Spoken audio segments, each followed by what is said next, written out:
Hi, this is Matt Blanchette from Blanchette Homes, and when I'm not selling houses, I like to walk through the streets of historic hometowns to appreciate the places that have stood the test of time.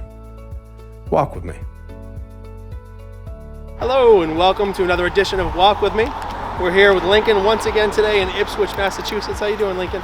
Pretty good. We're here at the Hoyt's Veneer Mill, which was also the Perkins and Daniel stocking factory. Thank you, Finn, behind the camera. I get confused sometimes.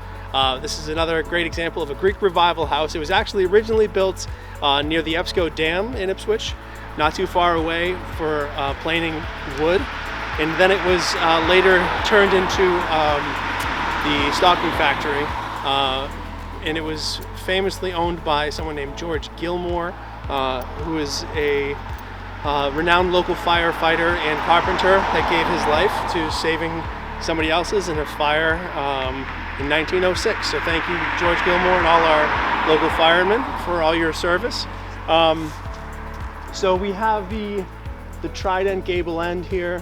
You definitely see the large Greek revival windows and the high fieldstone foundations, all trademarks of Greek revival period.